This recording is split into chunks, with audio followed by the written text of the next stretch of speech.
Hello दोस्तों, मैं हूं Kashdeep Verma. Hindi voice YouTube channel में फ्रीडम फाइटर के इस सीरीज में आपका स्वागत है। दोस्तों, आप भी इस सीरीज का हिस्सा बन सकते हैं हमारे चैनल हिंदी वॉइस नोट्स को सब्सक्राइब करके। दोस्तों, आज के इस वीडियो में हम लोग एक समाज सुधारक एवं संविधान निर्माता डॉक्टर भीमराव अंबेडकर के बारे में पढ़ेंगे। तो चलिए वीडियो स्टार्ट करते हैं। देखिए, भीमराव अंबेडकर के माता का नाम था भीमाबाई एवं उनके पिता का नाम था रामजी अंबेडकर। रामजी अंबेडकर पेशे से एक सूबेदार थे और बाद में वह फौजी स्कूल के अध्यापक हो गए। इन दोनों से भीमाबाई व रामजी अंबेडकर से 14 अप्रैल 1891 को महू मध्य प्रदेश में जन्म हुआ था भीमराव अंबेडकर का। भीमराव अंबेडकर के बचपन का नाम था भीवा भीमराव और उनका उपनाम था बाबा साहब। भीमराव अंबेडकर महार जाति के थे, जो उस समय अछूत जाति कहे जाते थे।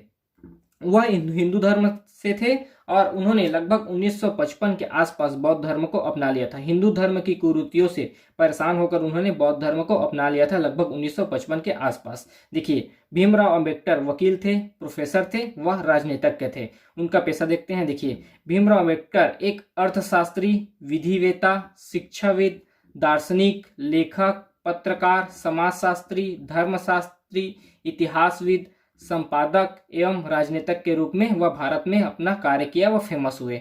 उनकी उपलब्धि देखते हैं। देखिए, भीमराव अंबेडकर अपने युग के सबसे ज्यादा पढ़े लिखे राजनेता एवं विचारक माने जाते हैं। भीमराव अंबेडकर अपने युग के सबसे ज्यादा पढ़े लिखे राजनेता एवं विचारक माने जाते हैं। देखिए, समाज सुधार में देखते हैं। शूद्रों के उद्धार के लिए डॉक्टर भीमराव अंबेडकर ने जीवन भर कार्य किया। शूद्रों के उद्धार के लिए डॉक्टर भीमराव अंबेडकर ने जीवन भर कार्य किया।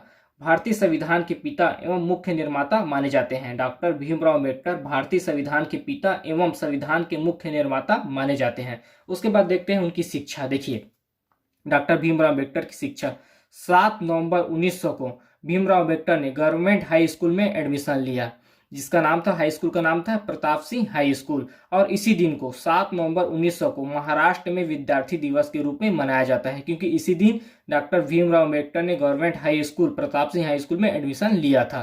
फिर 1907 में उन्होंने मैट्रिकुलेशन पास किया। 1912 में भीमराव अंबेडकर ग्रेजुएट हो गए।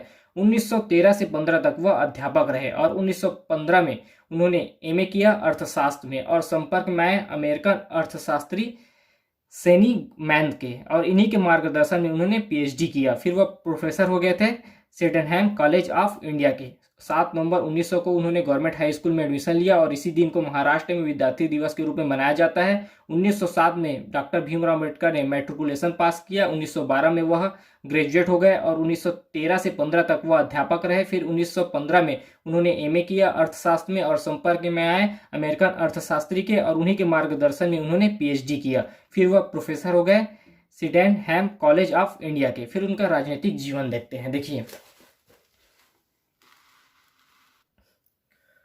डॉक्टर भीमराव अंबेडकर का राजनीतिक जीवन देखते हैं। देखिए, शुरुआत उनका हुआ 1926 में, जब वह बॉम्बे विधान परिषद के सदस्य बने। फिर 13 अक्टूबर 1935 को सरकारी लॉ कॉलेज के प्रधानाचार्य रहे और 1936 में फिर से वह बॉम्बे लेजिस्लेटिव काउंसिलिंग के सदस्य बने। फिर 1936 में उनके द्वारा स्थापना किया गया लेबर स्वतंत्र पार्टी का, और यही 1937 के चुनाव में, 1937 के केंद्रीय विधानसभा चुनाव में 13 सीट से विजयी रही यही पार्टी, लेबर स्वतंत्र पार्टी। फिर 1942 में वह विधानसभा के सदस्य रहे और 1942 से 46 तक रक्षा सलाहकार समिति व वायसराय की कार्यकारिणी परिषद में श्रम मंत्री रहे। फिर देखते हैं राजनीतिक दल। भीमराव अंबेडकर के द्वारा जो राजनीतिक दल का गठन किया गया था, शेड्यूल कास्ट फेडरेशन, स्वतंत्र लेबर पार्टी, भारतीय रिपब्लिकन पार्टी, ये तीनों राजनीतिक दल भीमराव अंबेडकर के द्वारा बनाया गया था। शेड्यूल कास्ट फेडरेशन, स्वतंत्र लेबर पार्टी, भारतीय Republican party.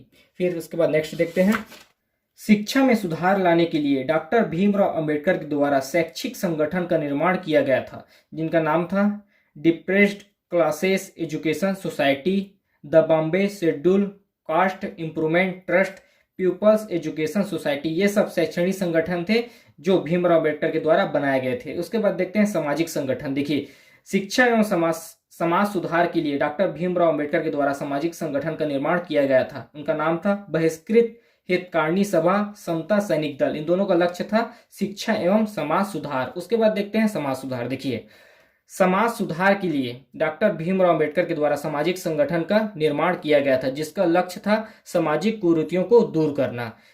Doctor Bhimrao Ambedkar का आत्मकथा था वेटिंग फॉर अ वीजा, जिसमें उन्होंने सामाजिक कुरीतियों का बुराई किया और लिखा कि गुलामी छुआछूत से बदतर है। डॉक्टर भीमराव अम्बेडकर की आत्मकथा है वेटिंग फॉर अ वीजा, जिसमें उन्होंने सामाजिक कुरीतियों का बुराई किया और लिखा कि गुलामी छुआछूत से बदतर है। उनके द्वारा दलित अधिकार की रक्षा के लिए भीमराव अंबेडकर के द्वारा दलित अधिकार की रक्षा के लिए पत्रिका का प्रकाशन किया गया था और पत्रिका का नाम था मूकनायक, बहिष्कृत भारत, प्रभुत्व भारत, जनता। ये सब पत्रिका डॉक्टर भीमराव अंबेडकर के द्वारा प्रकाशित किए गए थे दलित अधिकार की रक्षा के लिए। देखिए 1 जनवरी 1818 को हुआ था आंग्ल मराठा युद्ध।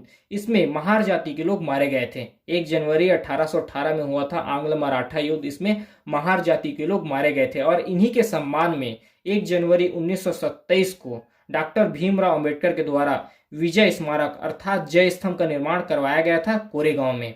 1927 में डॉक्टर भीमराव अंबेडकर के द्वारा चौदार तालाब सत्याग्रह करवाया गया था, जिसमें तालाब के पानी को सार्वजनिक करना यह लक्ष्य था। 1927 में चौदार तालाब सत्याग्रह चलाया गया था डॉक्टर भीमराव अंबेडकर के द्वारा, जिसमें तालाब के पानी को सार्वजनिक करना यह लक्ष्य रखा गया था। फिर 1930 में डॉक्टर भीमराव अंबेडकर के द्वारा चलाया गया था कलाराम मंदिर सत्याग्रह। इसका लक्ष्य था कि सभी जाति के लोगों को मंदिर में प्रवेश कराना। और 1946 में डॉक्टर भीमराव अंबेडकर के द्वारा शूद्रों के ऊपर एक बुक का प्रकाशन किया और उन्होंने उस बुक में अनावश्यक धारणाओं को खंडन किया। जो धारणाएं शूद्रों के ऊपर कहे जाते थे उनमें अनावश्यक धारणाओं को उन्होंने उनका खंडन किया और बुराई किया। उसके बाद देखते हैं पुरस्कार व सम्मान। देखिए भीमराव अंबेडकर को 1990 में दिया गया भारत रत्न से नवाजा गया। भारत का सर्वोच्च नागरिक पुरस्कार से भीमराव अंबेडकर को 1990 में नवाजा गया। 2004 में उसे पहले Columbian ahead of the times चुना गया। 2012 में द ग्रेटेस्ट इंडियन पुरस्कार से उन्हें सम्मानित किया गया। तो ये पुरस्कार डॉक्टर भीमराव अंबेडकर को उनके मृत्यु के पश्चात दिया गया। 1990 में भारत रत्न, 2004 में पहले Columbian ahead of their times, 2012 में द ग्रेटेस्ट इंडियन। तो इस पार्ट में हम लोगों ने डॉक्टर भीमराव अंबेडकर के बारे में पढ़ा। आपसे एक रिक्वेस्ट है, अगर अभी तक आपने हमारे चैनल हिंदी वॉइस नोट्स को सब्सक्राइब नहीं किया है तो प्लीज चैनल को सब्सक्राइब करें और वीडियो को लाइक शेयर जरूर करें। धन्यवाद।